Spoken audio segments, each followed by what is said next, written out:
Before I got my license, I would spend the majority of my free time flipping through Motor Trend and Road and Track, researching a broad variety of makes and models, comparing and contrasting different specs, so that when it came time to get a car, I would be well informed to make the right decision. Of course, when I was finally legally allowed to drive and it came time for me to get my first car, I quickly identified a rather annoying problem. I didn't have any money.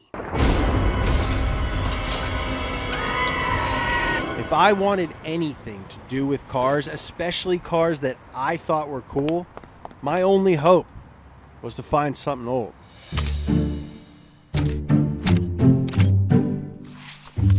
Reasons I love old cars. Number one, because I had to.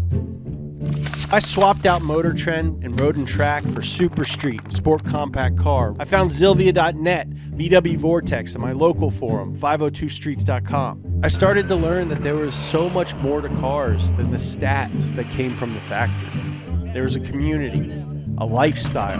The kinds of cars I liked could represent who I was, who I wanted to be. I mean, there were multiple new Mustangs in the parking lot of my high school, but I was the only kid with a slammed S13. Sometimes you fall into something because you don't have a choice.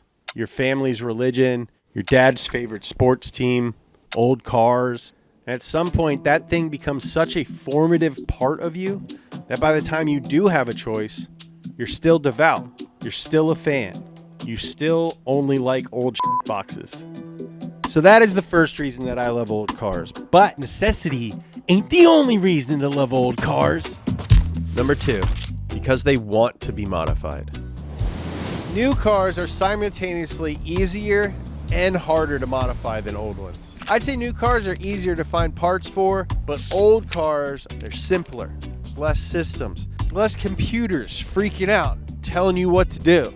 Take this 2004 Mercedes G-Wagon, for example. If I wanted to install a body kit, it would be way easier to find one for a 2025 than my 2004. And the fitment would probably be better because of modern manufacturing. But there would be parking sensors, radar sensors, blind spot monitoring sensors, and a bunch of cameras to worry about. If you know me, I'm constantly worried about cameras. We live in a surveillance state.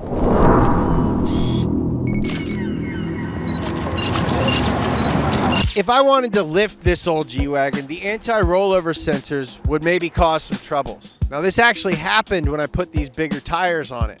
So you know what I did? I pulled a fuse. To lift a new G-Wagon, I'd have to worry about electronic stability control, adaptive damping, brake assist, traction control, and all kinds of cameras and sensors that are calibrated for the stock ride height. I might have to get the entire system reflashed. Once again, older car, easier to work on, and a lot cheaper. What about an exhaust? Clamp on, no tune needed, might need O2 spacers. A 2024 G-Wagon's exhaust is integrated into a network of emissions controls that could lead to a permanent fault code or put your car into limp mode. Of course, aftermarket exhaust companies take all of this into account. It just, comes at a cost. I changed out my head unit when I first got my truck. It's doubled in, super easy, plug and play. Upgrading the stereo in a 2024 Mercedes, it's pretty impossible. Although, I don't see why you would. But what about in 20 years when that thing is like super outdated? Nearly impossible. This car came with a screen and nav, and it was the peak of automotive technology in 2004. But now in 2025, it's pretty much useless. And finally, we have to talk about making mo power, baby. Now, my G-Wagon makes around 290 horsepower. And if I wanted to make some more power, I could maybe squeeze out another 20 horsepower with an upgraded intake and exhaust. I could spend $15,000 to $20,000 bolting on a supercharger kit. And even then, I would maybe make another 150. On a new G-Wagon, you could get 150 horsepower just by paying some tuner a couple of grand. There's no two ways about it. It is way easier to make a ton of horsepower with a new car. And the newer the car, the easier it is. How many old cars come with over 500 horsepower? 2? How many new cars come with 500 horsepower? Dozens. Like I said, new cars are great. Years and years of technology have made them better, technically. So I have to give new cars some points there. So in this case, reluctantly, new cars win this round. But the ease with which that old cars can be modified isn't one of the main reasons I like them. It's that they have to be modified. One day, Jesse and I were driving my E30 through Beverly Hills. Now, don't get it twisted, all right? We don't got it like that. We were driving from one modest part of town to another modest part of town. And we had to cross through a rich part of town to get there. So Jesse and I were driving my extremely modified 1987 BMW 325 IS down Rodeo Drive, one of the wealthiest streets in America. We were waiting at a light and an elderly woman was crossing the street in front of us, right? Just to help you guys paint a picture, she looked a lot like that one lady from Forrest Gump that was sitting next to him on the bench. Now this very obviously rich old lady notices us and she walks up to the car and she leans her head into Jesse's window and she says, "Excuse me, young man, I love your car." And then Jesse said, "It's his car." And she said, "Driving your own car? What a novel idea." And as she's walking away, she turns around again and she says, "It really is beautiful."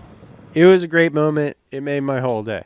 Now, I don't want to generalize, but I assume that this woman wasn't a car enthusiast. And if she was, and she made a habit of complimenting every car that she thought was cool, it really is beautiful. It really is beautiful. It really is beautiful. She wouldn't get anything done. She wouldn't have enough time to be old. Rodeo Drive has a higher concentration of very expensive and cool cars than possibly any other place on earth, save for like Miami, Dubai, the Nürburgring, and Jerry Seinfeld's house. But for some reason, this old woman came up to my 40-year-old BMW that's painted 90s GMC truck black, and she called it beautiful. You kind of get a pass when it comes to modifying an old car. I think most people assume that you did it out of necessity. It has aftermarket wheels because the old wheels probably fell off. It has an exhaust because the stock one probably rusted out years ago. Hell, right now my car has numbers on it. And the other day, another old lady came into the barber shop to ask me if I raced my car in rallies. This woman assumed that the stickers that are plastered all over my car were there out of necessity. Also, old ladies love my car. Now, the assumption that you upgrade or modify an old car because you have to is actually partially true. Old cars have old technology, so it's easy to justify swapping stuff out so that it works better. You aren't upgrading the headlight because you want them to look different. You're upgrading it because you can't see at night. Stock headlights suck. It's a safety issue, but might as well get the cool ones. The suspension is blown? Oh man, I better get coilovers. Oh, they're going to make my car lower and handle better? That's fine. The old horsehair seats are collapsed. You should probably just get a set of Recaros because, comfort and safety. I think it comes down to a motivation thing. You mod a new car because you want to. You mod an old one because it needs you to. So if you haven't gathered by now, I like old stuff. It's also totally possible to have an aesthetic with all new stuff, but I've always been more attracted to the warmth and the subtle imperfections that come with something that's been around for a while than I have to like a clean and modern tech vibe. I don't own any sort of tech fabric. I get most of my clothes used off of eBay. I like old craftsman houses. A couple of years ago, I wanted to get myself something special to celebrate a big accomplishment. So I splurged and bought an old chair. And when I started writing this video, I tried to figure out why this was. And I think I have the answer. It's safe. If something has been here forever and we still think it's cool, then chances are we aren't going to wake up one day and collectively decide that it isn't. It's already aged well, so chances are it will continue to age well. An old car is never going to change. The jury is in. It's done. A lot of times people will realize that something is cool after the fact and will decide that something that we used to think was lame is now awesome, but it very rarely goes the other way. The Beatles are one of the greatest bands in the history of music. Most people agree with me on this. And that probably isn't ever going to change because the Beatles stopped making music almost 60 years ago. It's been this long and we still think that they're the best. And they aren't even around to mess that up. We're not going to all wake up one day and be like, actually, dude, if you think about it, Sgt. Pepper sucks. Now, I know my Carhartt jacket, a good pair of chinos, and my Vans Authentics are going to stand the test of time because they already have. It's the idea of buying things that are built to last, both physically, as in they're not going to fall apart, but also vibe-wise. They're not going to go out of style. You won't be embarrassed to wear these things in 10 years. Believe me, I've been wearing all of these things for over 10 years. Just like I'm never going to be embarrassed to drive my old car. It's 40.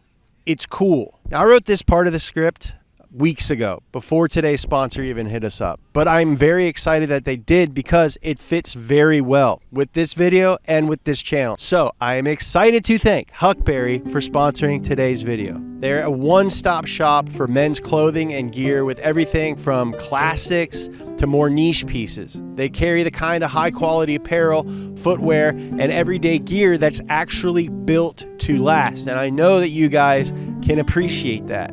Brands you already know, like Carhartt or Vans or Danner or Filson, alongside their own in-house brands like Flint and Tinder, Wills, and Proof. All stuff that is rooted in timeless design and made for real life. I've been wearing this shirt, the Flint and Tinder Classic Oxford, for like 4 days. It's not gross. It's awesome. And it's already feeling like one of those pieces that I'm going to hold on to for years. Now, whether it's their own in-house gear like this shirt or their awesome selection of other brands, Huckberry's whole vibe is buy fewer, better things. I vibe with that hard. The kind of stuff that you would be proud to pass down and not just throw away. So check out the link in the description and poke around, especially if you've been watching these videos and you're inspired to upgrade your closet with a few choice items that you're not going to have to replace next year. Go check Huckberry out.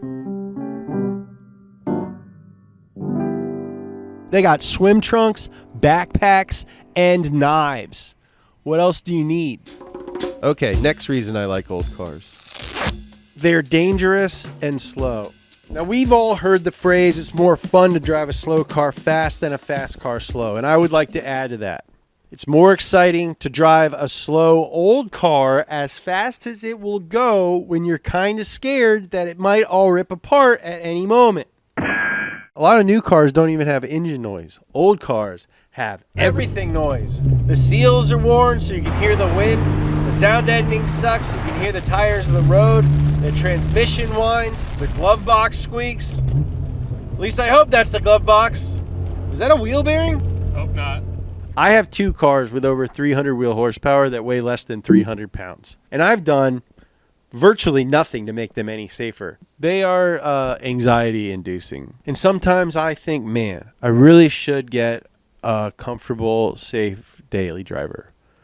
But then I start thinking of all the cooler old cars that I could get for the same amount of money. And all that sense of practicality and responsibility goes right out the window. This car is as old as I am. This is also not a green screen. If I deserve to be here, so does he. So it's my duty and my honor to do whatever I can do to keep this little guy on the road. When you buy an old car, you don't just become a car owner. You become a steward. This car has lived a life, and it's my responsibility to keep it alive for as long as possible. Our truck had 3 owners before me. My Golf had 2. This BMW had over a dozen. They each have their own stories, and they've been part of other people's stories. Before I owned these cars, people went on first dates in them. People kissed in them. Grow up, dudes. Is that weird? People ate In-N-Out in them. They went on vacation in them. They brought their kids home from the hospital and took them to T-ball games in them. Old cars are a window into the past. At a certain point, they've been around for so long that you're just like, F it, dude. Let's see how long we can keep it going. 500,000 miles? Let's do it. 1,000,000 miles? Okay. Their survival gives us hope. They're a testament to longevity. This car was getting driven around LA when I was a baby. It's seen this city change in ways that I could never imagine, and it's survived. It hasn't been T-boned or impounded. It hasn't been stolen and stripped for parts. It hasn't been eaten by rust or driven into a wall. It's still here. It still goes over 100 miles per hour. It still looks cool. It still makes me smile, and it makes old ladies in Beverly Hills smile. As a guy who spent the early part of my life pushing it to the brink and never planning on having a future, I can relate. I've looked in the mirror recently and I've thought, damn, dude, you've been around for a while. F it. Let's see how long we can keep it going. This car inspires me, dude. I'm proud of him. He gives me hope. So the least that I can do is give him the opportunity to keep driving because he's earned it.